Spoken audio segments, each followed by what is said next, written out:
você é apresentado por Zenvia, plataforma de experiência do cliente que empodera empresas.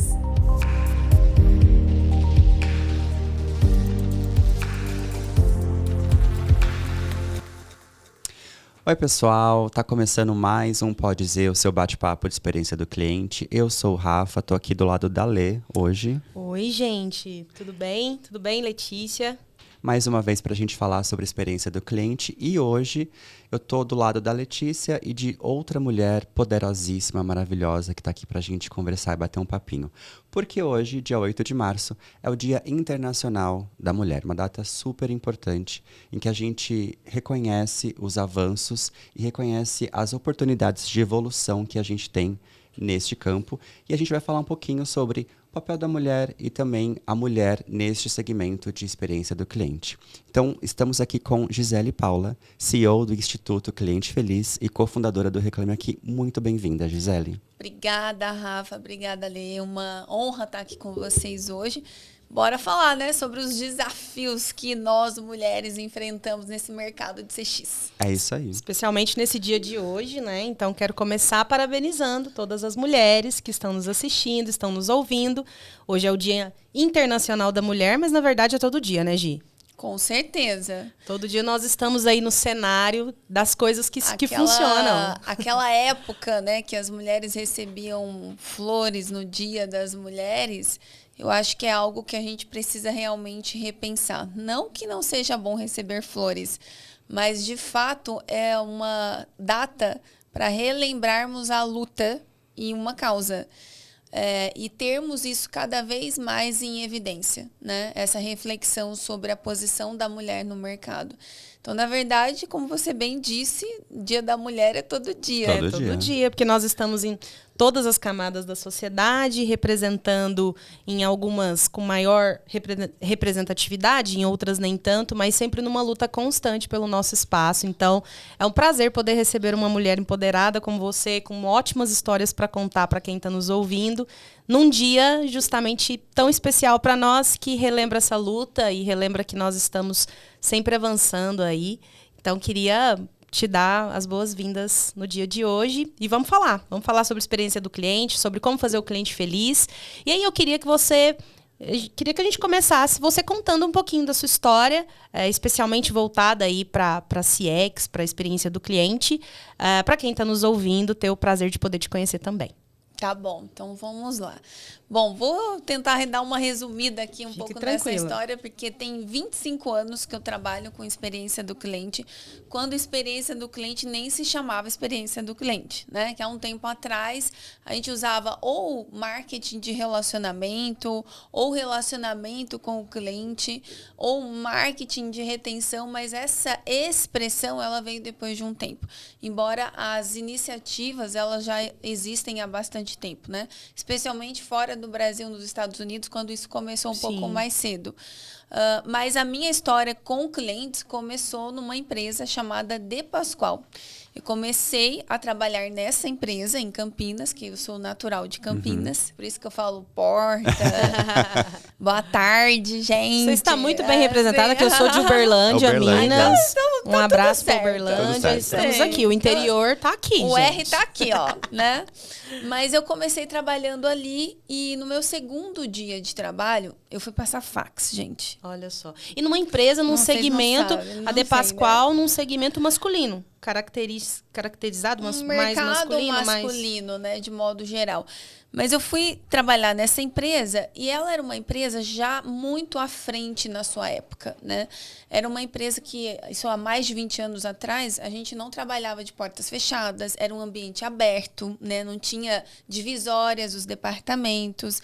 Então, você sentava do lado do CEO da empresa, o CEO ouvia ligações do atendimento.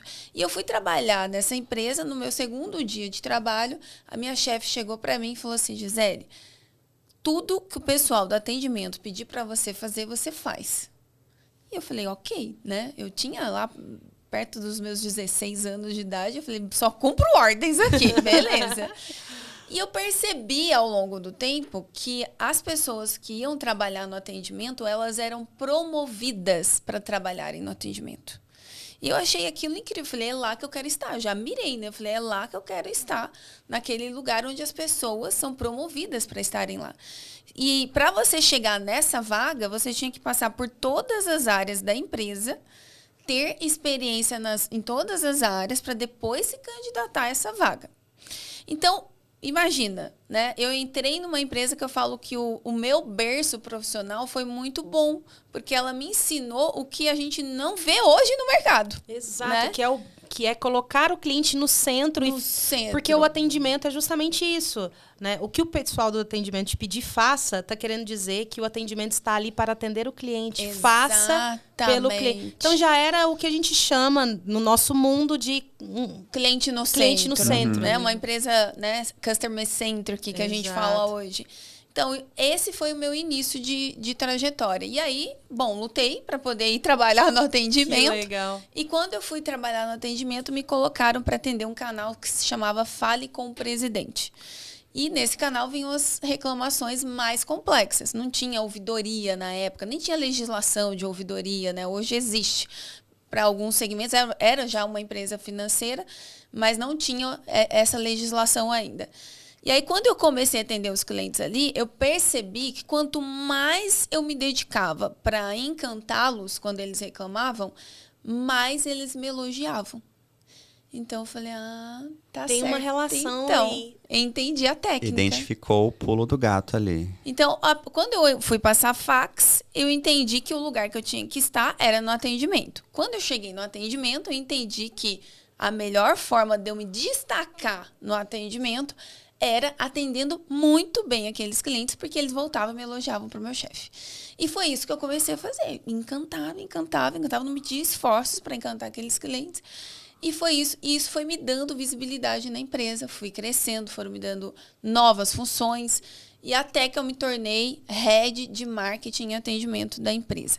E aí, nessa posição, eu conheci, né, atuando no marketing, eu comecei a estudar sobre SEO. Né? Que é indexação no Google. O Google era algo muito novo, né, no mercado. A gente foi entender como é que funcionava aquilo e tal. E aí eu conheci o Maurício, que é quem teve a ideia do projeto do Reclame Aqui. E ele já trabalhava com site e tal. E aí ele me mostrou o projeto do Reclame Aqui. Eu falei, uau, isso aqui é a possibilidade de fazer a escala do atendimento acontecer.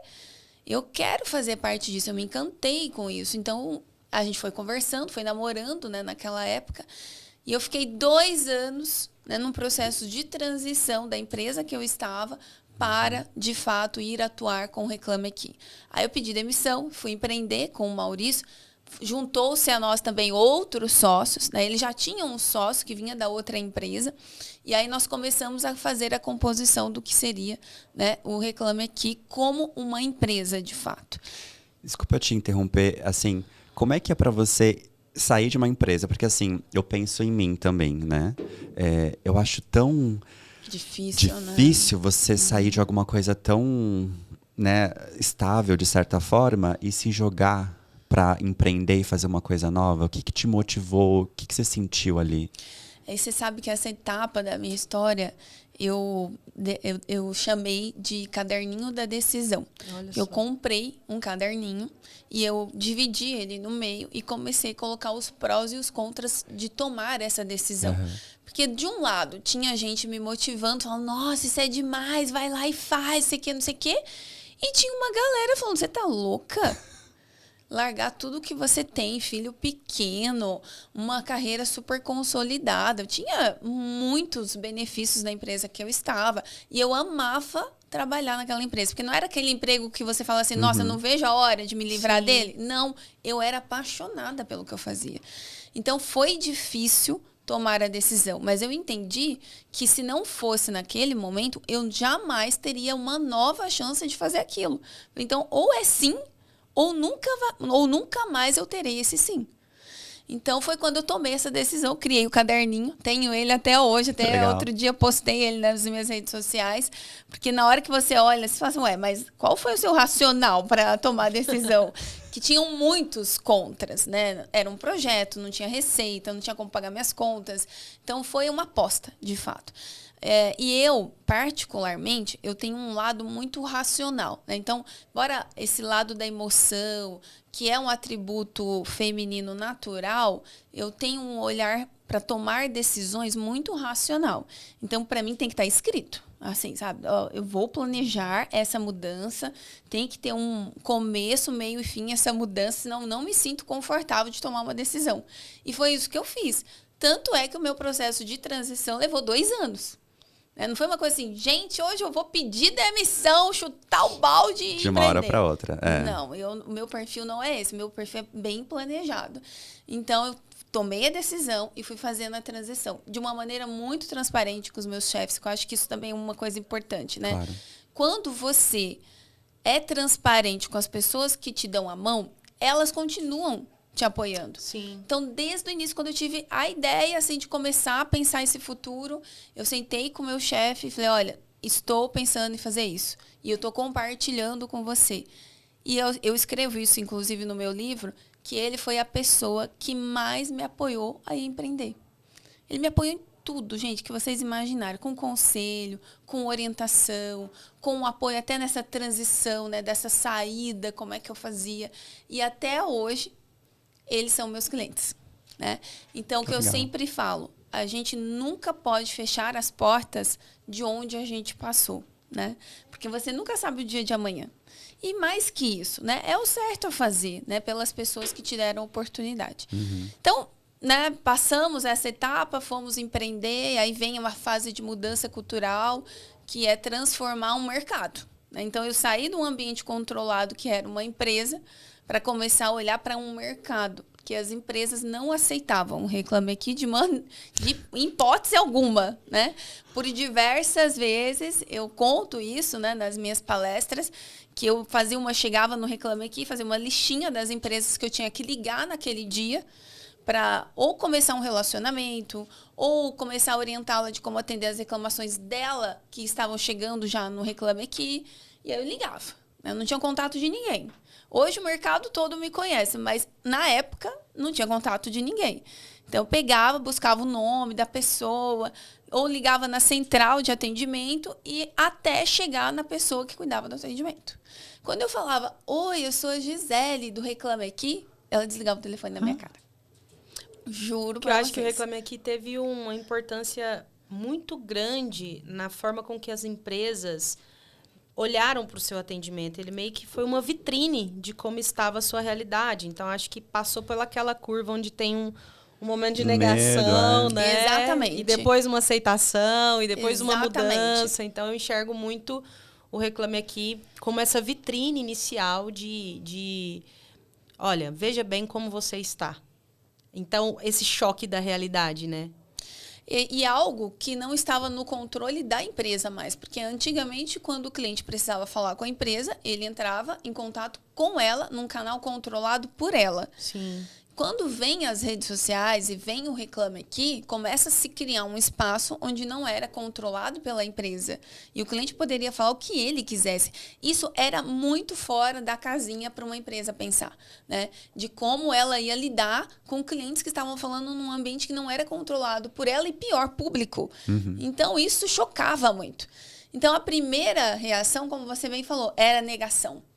Esse pessoal quer extorquir as empresas, esse pessoal quer tirar proveito das reclamações, né? Não enxergava ainda o que a gente estava enxergando, que era esse lugar onde o cliente passou a ter a decisão, ele que escolhe o jeito que a empresa quer, ou como ele quer falar com a empresa, né? E como oportunidade também, né? De enxergar o que estava faltando ali para você entregar uma experiência de qualidade e poder corrigir isso. Perfeito. Mas, olha, esse nível de consciência levou tempo para chegar, né? Então, o primeiro nível de consciência foi assim, gente, não estamos mais num ambiente controlado. A internet chegou, as redes sociais chegaram, e se o Reclame Aqui fechar hoje, o cliente vai continuar procurando outros canais externos aos seus. Então, o primeiro nível de consciência foi esse. O segundo nível de consciência foi falar assim, olha como que é bom o cliente que reclama e vem e te dá a oportunidade de melhorar. Quando nós chegamos nessa fase, desse nível de consciência para o mercado, a gente começou a falar assim, bom, vamos dar treinamento para as pessoas, né? Vamos explicar para elas como que elas respondem uma reclamação. E, inclusive, eu criei um método para isso, né? Que hoje a maior parte das empresas usam, que é a forma de atender as reclamações. E aí a gente sentou e falou, vamos fazer o seguinte, vamos criar eventos, então, para explicar para as empresas como isso funciona. E, para nossa surpresa, o primeiro evento foi só de advogados. Olha. A gente achou que elas iam lá aprender com a gente. Lendo engano. Mas depois isso foi mudando. De novo, né? Primeiro a negação, e depois vai entendendo devagarinho. E aí elas foram se aproximando, entendendo que aquele era um caminho sem volta. Eu fiquei à frente do Reclame Aqui 10 anos. E nesses 10 anos eu falo que assim, nenhuma universidade, nenhuma faculdade será capaz de me ensinar o que eu aprendi lidando com reclamações. Porque eu acho que esse é um lugar onde que todo mundo deveria estar, de ler reclamações, ouvir o cliente para poder melhorar qualquer negócio, né? E aí depois de 10 anos à frente, eu tomei uma outra decisão desafiadora novamente, né, de olhar e falar, o mercado precisa de um outro lugar, que é olhar para como a gente olha a experiência como um todo e não só para o momento da reclamação. Uhum. E muito ouvindo o que as empresas me pediam, né? Elas falavam assim, Gisele, vocês não podem ajudar a gente? A gente não quer só olhar para a reclamação, que é o nível de consciência já tinha mudado. Então, a gente quer olhar para a experiência, né? Não se chamava experiência ainda naquele momento, mas falava assim, olha, a gente quer olhar para tudo, não só para a reclamação. E aí, quando eu me dei conta, eu falei, há um espaço que se a gente não ocupar agora, né, a gente não vai ter a chance de ocupar depois. Então, tomei uma decisão de sair da operação do Reclame Aqui, logo na sequência, saí da sociedade do Reclame Aqui e fui empreender de novo. Algo novo, e foi maravilhoso, né? Eu falo que assim, a nossa vida ela é de ciclos. Cada um tem um ciclo. Tem gente que é de 7 em 7, tem gente que é de 10 em 10, né? Cada um tem um número aí. Mas você, quando rompe um ciclo, você tem que avançar para um novo degrau. E eu achei muito bacana a centralidade da felicidade nessa relação, né? A Gisele saindo de um lugar onde ela dava atenção à reclamação. E agora esse contraste vem para uma pegada de felicidade, né? Do cliente feliz, né? O Instituto Cliente Feliz. Então... Mas você sabe que eu já fiz essa avaliação várias vezes. Legal. Né? Que não é uma coisa tão linear assim que você faz um cálculo, vou sair da reclamação. Não, as coisas vão acontecendo. Mas eu já fiz essa reflexão várias vezes e o que eu percebi é que, no final, a essência sempre estava em deixar o cliente feliz. Porque mesmo no Reclame Aqui, a ferramenta era a reclamação. Mas o que nós tínhamos como propósito era ajudar o cliente a ficar feliz. Né? Então, no final das contas, as ferramentas foram mudando ao longo do tempo da minha carreira, mas o cliente sempre foi a razão de tudo acontecer na minha vida. Né? Até um fato curioso, o nome do meu filho veio de um cliente. Sério? Olha só, conta essa história aí pra gente, Gi. Eu quero saber, tô curioso. Eu estava atendendo... a gente tinha um canal de atendimento nessa empresa que eu trabalhei. Como não tínhamos divisórias nos departamentos, então a recepção, as áreas de atendimento, ficava tudo ali, tudo aberto. E um cliente chegou para ser atendido no atendimento físico e da minha mesa eu estava escutando ele falar. Eu estava grávida, acho que de 8 meses, e eu estava indecisa ainda do nome do bebê. E aí eu escutei ele falando, deixa eu ligar então para o Cauê. Vou ligar para o Cauê aqui, Na hora que ele falou Cauê, eu falei, é esse o nome. Então, para você ver que engraçado, né? As relações se cruzando, né? As relações e as coisas vão se conectando. Por isso que o motivo de eu escrever o livro Cliente Feliz dá Lucro é muito do que aconteceu comigo na minha carreira. O cliente foi me conduzindo para um lugar onde eu cheguei. Que legal. Gi, muito legal ouvir essas histórias e com tanta profundidade, tanto conteúdo. E nós somos mulheres e E eu sei o quanto é difícil, eu compartilho dessa luta também, né? Guardadas as devidíssimas proporções. Mas a luta é a mesma, viu? Para todas. Mas a gente que cuida de cliente, que tem esse desejo de dar a melhor experiência para o cliente, a gente ainda sofre muitas resistências para fazer com que isso aconteça, especialmente com pares, especialmente explicar para as pessoas o nosso objetivo de fazer o cliente feliz. E eu queria que você contasse se durante, muito provavelmente que já aconteceu na sua trajetória, resistências ou algumas situações de machismo. Se você quiser compartilhar com a gente histórias não tão felizes, porque com certeza fizeram de você a profissional que você é. Então, se puder dividir com as mulheres que estão ouvindo também, com os homens também, aprender um pouquinho com a gente. A verdade é que todas nós enfrentamos os mesmos desafios, não é? Para poder crescer, se desenvolver na carreira. A sociedade, ela não está preparada para ter mulheres assumindo protagonismo. Quando uma mulher começa a se desenvolver, a se destacar, tem sempre alguma repressão, né? Vinda de qualquer lado. Em qualquer nível, ou profissional, ou social, quando uma mulher começa a se destacar, ela saiu com fulano, ela teve uma indicação, é porque ela é bonita, né? Então, há sempre primeiro essa reação para depois se dar os devidos créditos àquilo que foi construído. Então, acho que essa primeira etapa em tudo que a gente vai construir, toda mulher passa. Infelizmente, é o que a gente vive até hoje, nos dias de hoje. Claro que muita coisa mudou, a gente vem melhorando, a gente vem evoluindo como sociedade, mas a gente ainda tem um espaço para ser absorvido. Ocupado. Né? O nosso esforço para conseguir os mesmos espaços ainda é muito maior. Então, quando eu comecei ali, o meu primeiro cargo de liderança, eu tinha 21 anos de idade. E eu era muito magrinha, um rostinho de bebê, uma voz bem fininha, né? E como é que eu ia para as reuniões de liderança falar sobre gestão com o meio daquele pessoal extremamente experiente, uma boa parte masculino. Os meus chefes eram os donos dessa empresa são 2 sócios, 2 homens. Então, eu já tinha aquela apreensão.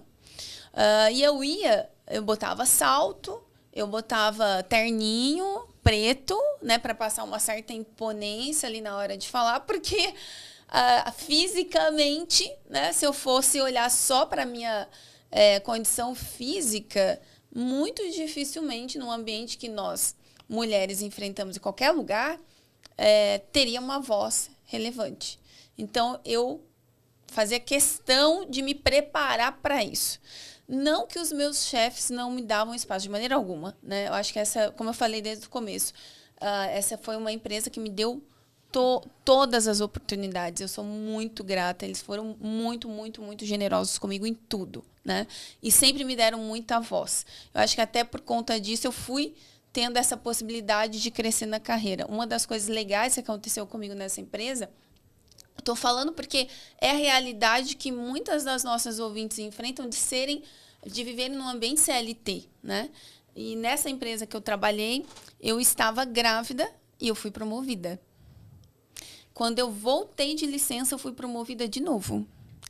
Então, já era, né, uma posição, né, uma condição que hoje no mercado as mulheres ainda têm muita dificuldade, né? E tá grávida, é melhor encostar ela ali no cantinho. Tem empresas ainda assim, infelizmente.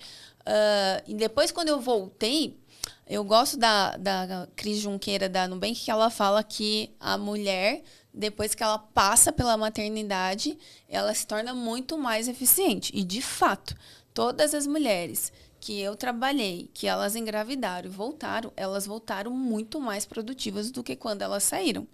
Então, eu amo mulher grávida. Né? Se eu puder ter dentro da minha equipe, eu amo, porque elas, quando voltam, realmente, elas trazem uma perspectiva diferente, um amadurecimento. Expande a consciência também. Expande tudo, né? Então, você volta diferente de fato. E ao longo da minha trajetória, eu lidei com líderes que falavam assim, fulano vai engravidar, então não dá para promover. Eu falava, opa, Não. Peraí. E daí a importância... Aqui não. E daí a importância de ter você nesse lugar para poder dizer isso, né, Rafa? Exato. Então, como foi o que eu fui aprendendo ao longo do tempo, e eu tive depois a oportunidade de começar a montar uma empresa, montar um negócio, montar times, eu falei, eu tenho que devolver tudo que eu recebi para essas mulheres. Então, os meus times sempre foram, a maior parte deles, mulheres. Dessas mulheres, muitas delas já no estágio de ou mulheres com filhos pequenos ou mulheres que passaram pela maternidade, e os resultados sempre foram positivos, né? Com essas mulheres que eu trabalhei. Até que chegou um momento que eu falei assim, eu vou escrever um livro e eu vou falar sobre isso.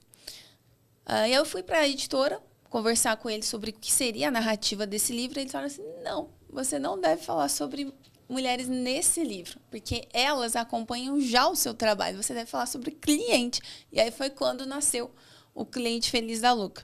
E o que aconteceu nesse movimento? O Cliente Feliz dá Lucro uniu as mulheres em prol de uma causa. Hoje, 70% das mulheres que me seguem, tanto do meu público, tanto no Instagram quanto no LinkedIn, são mulheres.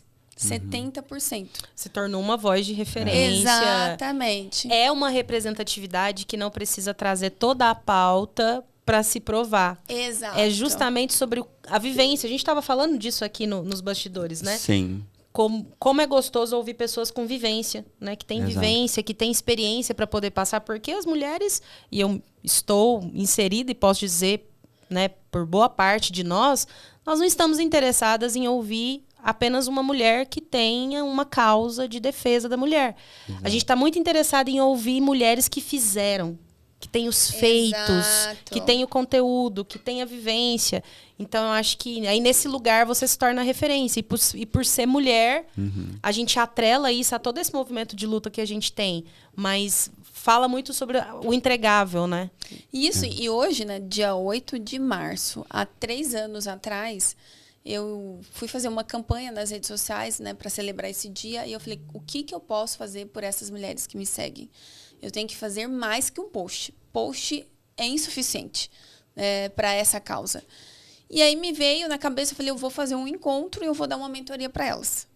E aí abri um formulário, falei, olha, em homenagem a esse dia, a minha contribuição é poder ajudar vocês. Então, eu vou abrir uma mentoria gratuita e vocês se inscrevam. E elas vieram. E aí nós fizemos o nosso primeiro encontro, gratuito. Nesse primeiro encontro, surgiu a ideia de, então, a partir daquele momento, criar um movimento que se chama Mulheres de CX. E aí se criou uma comunidade, e hoje são mais de 1.500 mulheres que a gente tem num grupo de Telegram, e que elas se colaboram entre si, né? Elas se reúnem, a gente tem pautas, e sempre o principal motivo de pedido de ajuda desse grupo sempre foi como é que eu faço para ser mais ouvida? Como é que eu faço para, numa reunião, ter o meu lugar de fala? Como é que eu faço para vender um projeto de experiência do cliente? Né? E são esses pontos que a gente vem trabalhando. Porque como eu faço o que você vai fazer para ser ouvida. É mais ou menos por aí. Né? E olha que eu fiquei aqui até meio quietinho, porque assim, 2 mulheres maravilhosas, eu não preciso falar, né?